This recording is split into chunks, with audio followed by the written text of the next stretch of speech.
Là, ce que vous voyez, c'est 3 faux iPhone 17 Pro Max. Beaucoup de personnes me l'ont demandé. Voici la fameuse vidéo où nous allons découvrir les nouvelles contrefaçons qu'on peut malheureusement acheter en se faisant avoir sur des sites de petites annonces. Objectif de cette vidéo, c'est de vous donner un maximum de conseils pour éviter de vous faire avoir et en aucun cas de vous promouvoir d'acheter ce genre de produit puisque c'est interdit. Et surtout que c'est le genre de produit qu'il faut surtout pas utiliser parce que vous connectez avec vos mots de passe, mettre vos informations personnelles dessus, parce que derrière ce sont des gens assez malveillants, j'aurais vraiment peur. Et bien entendu, il ne faut pas les choses à moitié puisqu'ils proposent les mêmes couleurs que sur les vrais. Le prix de ces faux iPhones, on est autour des 100 €, ce qui n'est rien du tout, tout en sachant que ce sont les formats Pro Max où c'est à partir de 1500 €. Et si on regarde d'un petit peu plus près derrière, c'est abusé. Voilà, on nous fait croire que ce sont des versions 2 Tera. Donc on est à 2500 € en réalité. Et là, vous êtes en train de vous dire, mais personne va se faire avoir en achetant un téléphone à 100 €, surtout quand tu sais qu'il coûte 2500 € de base. Mais en fait, ça marche pas comme ça. C'est juste qu'il y a des personnes, par exemple, sur des sites de petites annonces, qui va vous faire croire que c'est un iPhone totalement neuf qui est en vente, en version 2 Tera, et il va le vendre, je sais pas moi, 1200, 1500 €. Et la personne, quand il regarde ça, il va se dire, waouh, je peux faire 1000 € d'économie. Et donc, du coup, il va l'acheter totalement neuf, il va l'ouvrir et il va découvrir quelques petits trucs assez bizarres. Mais si vous avez vu la vidéo de Jojol, tous ces vendeurs, on leur fait un bon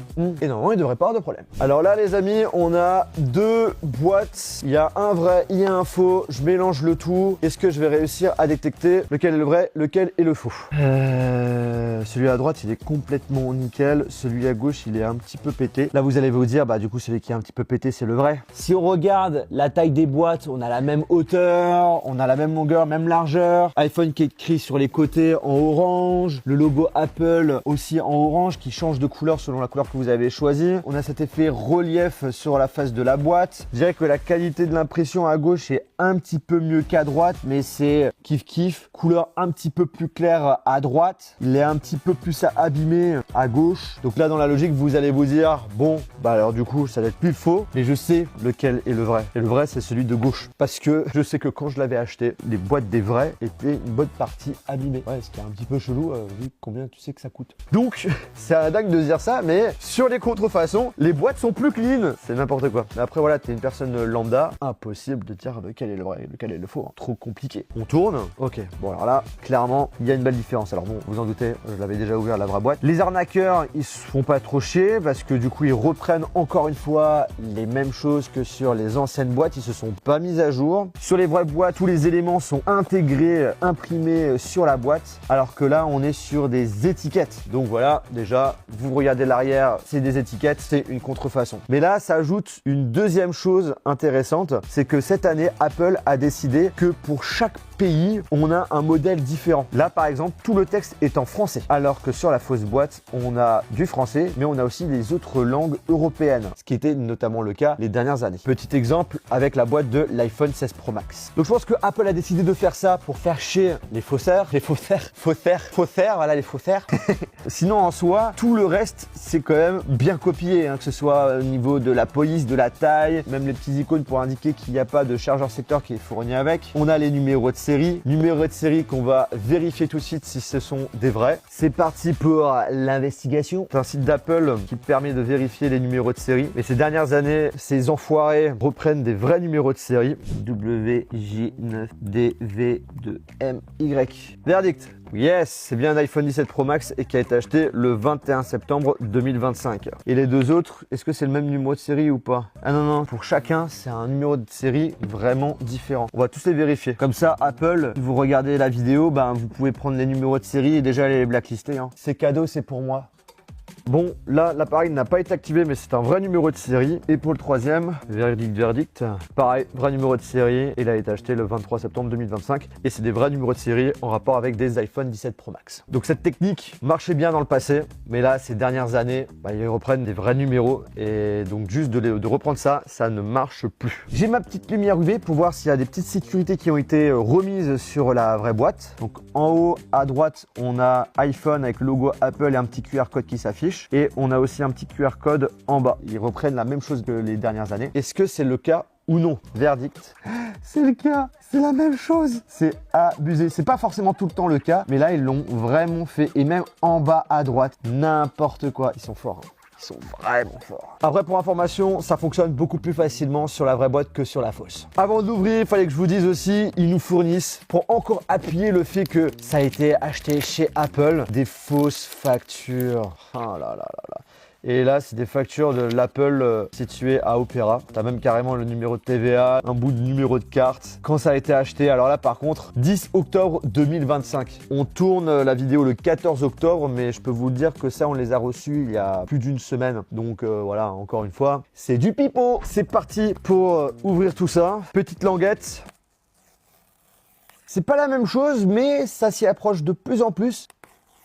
Au moins, ça part pas en cacahuète parce que les dernières fois, c'était un petit peu dégueu. Là, ça va en vrai. Et quand on les ouvre, hop, les téléphones, on met ça de côté. On rentrera plus dans les détails après. Tu pourrais t'imaginer que à l'intérieur, c'est vide. Ça limite le même poids, quoi. L'intérieur de la boîte, il continue à mettre du plastique sur les faux, alors que sur les vrais, ça fait des années où c'est du papier carton recyclé. On a le câble USB-C vers USB-C avec la petite épingle tireur à nano SIM. Il y a un câble qui est un petit peu plus blanc froid et l'autre un peu plus blanc chaud, mais c'est vraiment ultra kiff quoi. Et vraiment au toucher, donc là c'est le faux, c'est assez impressionnant. T'as l'impression que c'est quali quoi. Par contre, quand tu l'ouvres, le truc est pas bien mis dedans, alors que sur le vrai, hop, bah bien sûr c'est clean. C'est un petit peu sale, un petit peu plus rayé. On a même l'impression qu'il a déjà été utilisé, mais en vrai, niveau accessoires, bon bah, déjà c'est tout, hein, parce qu'on a plus de chargeur secteur. Si je dois donner une note 9 sur 10 pour la boîte, ça serait 10 sur 10 si on avait le changement de langue à l'arrière. Accessoires 9,5 sur 10, ça a l'air d'être un accessoire tout de même de qualité. Ensuite, on a la petite pochette qui est devenue de plus en plus vide dans la vraie. On n'a plus de notice en fait en Europe, on a juste ce petit papier qui est je pense une réglementation européenne. C'est un indicateur de consommation d'énergie. Sur le faux, là eux ils ont mis une petite notice, mais on parle plutôt de sécurité. Donc écoutez, hein, va falloir retravailler.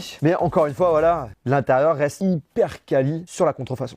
Ah, aussi derrière le petit carton iPhone, sur le faux, il nous parle du fait qu'on peut l'utiliser avec du eSIM, alors que sur le vrai, on ne l'a pas. Par contre, sur l'iPhone Air, on a la même chose, si je dis pas de bêtises. Peut-être qu'ils sont en train de travailler sur une contrefaçon d'un iPhone Air. Là, j'avoue, ça m'intriguerait de fou de voir un téléphone vraiment pas cher et ultra fin. Si vous êtes très nombreux à mettre un joli pouce en l'air, je me démerde pour pouvoir vous le présenter. Bon, passons à ce qui est le plus intéressant, le téléphone en lui-même. Donc là, on commence avec le orange, la nouvelle couleur d'Apple, couleur qui a fait pas mal parler d'elle. Moi de mon côté, j'ai quand même craqué, j'ai pris cette couleur pour changer. Pour l'instant, je m'en lasse pas et je trouve que ça reste quand même un joli orange, ça change. Alors, comment dire, on n'est pas sur le même orange, on est sur un orange beaucoup plus foncé. Sur la contrefaçon, on voit que ils ont bien repris la séparation en vert. Ici, je crois que c'est bien du verre, hein, c'est pas du plastique. Le contour, il y a moyen que ça soit de l'alu ou soit de l'acier. Par contre, on remarque au niveau du bloc, ça reprend la même forme. Le bloc photo, c'est une seule pièce, alors que sur le vrai,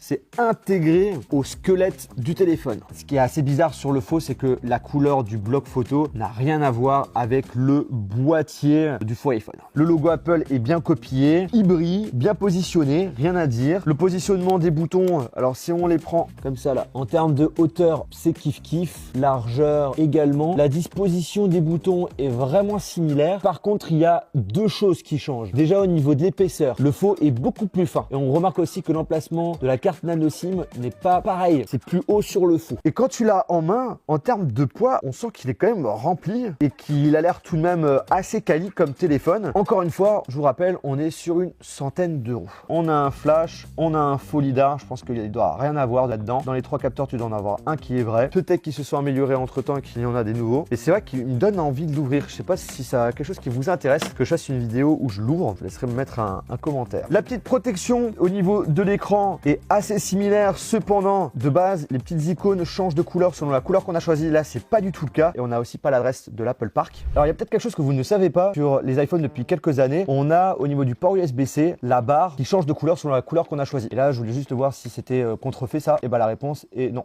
Pas du tout. On voit aussi qu'au niveau des trous des haut-parleurs, c'est beaucoup plus prononcé sur le vrai que sur le faux. Bon, avant de les allumer, je vous propose qu'on aille découvrir les autres couleurs. Et on va passer par la couleur argent, qui est d'ailleurs une très belle couleur. La vraie, propre, rien à dire. Le faux, ça va. ça va. On est sur un blanc qui est plus porté sur le bleu. C'est un blanc froid. Mais vraiment, par rapport au orange, je trouve que sur le faux, ça rend pas très bien. Mais le blanc, c'est pas mal du tout. Hein. Alors par contre, vous voyez là, des petites poussières là-dedans. Ça, t'auras jamais ça en ouvrant un vrai iPhone. Ou ça, bah, tu peux te poser vraiment des questions. Pas ce que vous en pensez, mais c'est beaucoup plus propre. Hein. Clairement, rien à dire. En couleur argent, on pourrait potentiellement quand même se faire avoir. Même autour de l'objectif, ça a été bien copié. Les petites barres d'antenne aussi, et ils sont forts. Hein. Une couleur qui plaît beaucoup, qui remplace en quelque sorte le noir, parce que Apple a décidé complètement de la zapper cette année. Je sais même pas pourquoi. Noir, blanc, c'est les couleurs de base, quoi. Bref, le bleu sur le vrai, extrêmement classe. Rien à dire. Il est trop beau. Le faux, est-ce qu'on va avoir une bonne surprise ou une mauvaise surprise ? Intéressant, vraiment intéressant. Alors c'est pas les mêmes couleurs quand on les met côte à côte. Comme avec le orange, on est sur une couleur plus foncée sur le faux. Par contre pour la pièce en vert, c'est beaucoup plus clair. Mais si j'avais pas un vrai iPhone à côté et que là j'ai le faux en main, c'est malheureux ce que je vais dire, mais il est ultra propre. Donc là on a les 3 contrefaçons, numéro 1, numéro 2, numéro 3. Et là si on met vrai, faux, voilà ce que ça donne. Ah non, le bleu il est trop bien réussi, hein. Abusé. Il est ultra propre. Et le fait que lui soit le plus foncé des 3, la séparation du bloc photo se ressent beaucoup moins, je trouve, sur celui-ci. Il fait clairement moins faux que sur le orange. Là, le orange, il est pas beau. Le bleu, là, waouh! Ça, Reda, 100 balles, 2500 balles. Alors si je devais donner une note globale sur le côté esthétique de ces iPhones, enfin de ces faux iPhones, je vais me faire aussi avoir, je mettrais 8 sur 10. Mais si on était que sur le bleu, 9 sur 10. Vraiment, c'est abusé. Tu l'as en main, t'as l'impression que c'est un téléphone qui vaut au minimum 1000 balles. Allez, c'est parti maintenant pour allumer tout ça. Est-ce qu'on va avoir des bonnes surprises ? Petit logo Apple. Pour information, le petit bouton, on a l'impression qu'il est enfoncé. Il n'est pas du tout agréable. Les boutons volume, là par contre, eux, il n'y a pas de problème. On a le bouton action, on a le bouton aussi caméra contrôle. On va voir s'ils se sont améliorés par rapport aux anciennes versions. Ah oui, d'accord. On a le petit fond d'écran iOS 26, le petit Hello bonjour. Ça, c'est nouveau. On ne l'avait pas avant. Ah oui, clairement, il y a du changement là. L'écran est un peu plus lumineux que d'habitude, mais ça n'a rien à voir avec un vrai iPhone. Première surprise. Deuxième surprise, c'est qu'on a une phase de configuration, s'il vous plaît. En général, on n'a pas à le faire. On va choisir notre langue, français. On a déjà un petit effet Dynamic Island, s'il te plaît, et qui, d'ailleurs, lagué. Je pense qu'en termes de composants là-dedans, ça doit vraiment être de la merde. On peut choisir si on veut une apparence moyenne, large ou par défaut. On va rester par défaut. J'aime bien parce que du coup, j'ai demandé du français et j'ai un peu d'anglais. Et là, c'est dingue, là. Apportez votre iPhone ou votre iPod actuel de cet iPhone pour vous connecter et lancer la configuration. Ça te fait clairement comprendre, même dans l'OS, que c'est un iPhone. Alors que derrière, l'OS, c'est pas iOS, c'est tout simplement Android avec une surcouche qui ressemble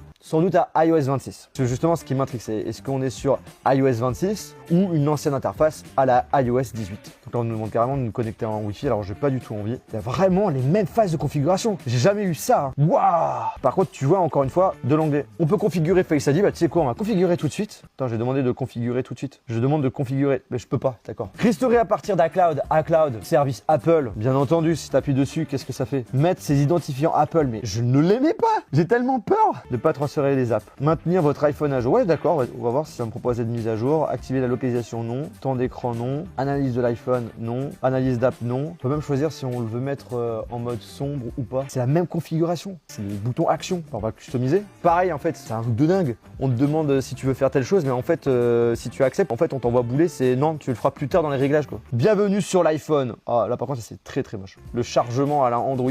Ok. Fond d'écran iOS 26. Alors, on va aller dans les réglages. Et là, c'est intéressant de voir les bords de l'écran. Ultra fin à droite, à gauche et en haut aussi. Le Dynamic Island qui est un petit peu plus épais que sur le vrai. Un peu plus d'épaisseur en bas, mais par rapport aux anciennes versions, l'écran devient de plus en plus quali. Un jour, on n'aura plus de bordure sur les faux. Quand on va dans Général Information, donc là c'est intéressant, juste pour rigoler, je veux voir le numéro de série qui est indiqué sur la fausse. Est-ce que ça colle avec ou pas? Ouais, waouh, ça c'était pas le cas si je dis pas de bêtises. Hein. Ils sont encore allés loin sur la personnalisation. Ils nous affichent qu'on a 2 Tera alors qu'en réalité c'est pas du tout le cas. Vous imaginez bien pour 100 balles, il n'y a pas de Tera là-dedans. Quand tu sais combien coûte un disque dur de Tera, voilà quoi. Tout ce qui est indiqué, c'est entièrement fake. Et ça lag, hein. Ça lag pas mal. Hein. Vous voyez là, juste de balayer. T'es pas sur un écran 120 Hz, hein. Ça c'est sûr. Voici les vrais réglages. voici les faux réglages. Il y a quand même pas mal de ressemblances. Hein. Alors, le liquid glass, par contre, oubliez. Hein. Justement, on va afficher Control Center. Ouais, n'a rien à voir. Hein. Nada, nada, nada. Même au niveau des effets d'animation, laissez tomber, ça n'a rien à voir. On a le fond d'écran iOS 26, par contre, qui colle avec la couleur qu'on a choisie. Hein, là, on est sur un fond orange. Je laisse appuyer dessus. En appuyant sur Edit, on a beaucoup moins de choix. Moi, ce qui m'intéresse, c'est Customize. T'as pas le mode clear qui est dispo. Eh, ça on pouvait pas avant. Tu peux changer la teinte des applications sur le faux. La dernière fois, c'était pas le cas. Est-ce que tu peux grossir les apps ou pas? Large? Non, va te faire. Les widgets, Edit, widget. Genre par exemple, on a envie d'ajouter l'heure. Ah bah ça marche. Par contre, ouais, non, ça lag de fou. J'ai envie de changer l'emplacement d'une application, le mettre genre en bas à droite. Non, on a l'impression d'être sur un ancien iOS. Quand on rentre dans un dossier, ouais, il y a quand même ce petit effet d'ouverture qui est similaire, mais après l'affichage des icônes qui pop assez rapidement, ça on l'a pas. Est-ce qu'on peut faire vraiment la recherche ou pas? On peut rechercher nos applis, d'accord. Le clavier, hello. Le clavier il est nul, voilà.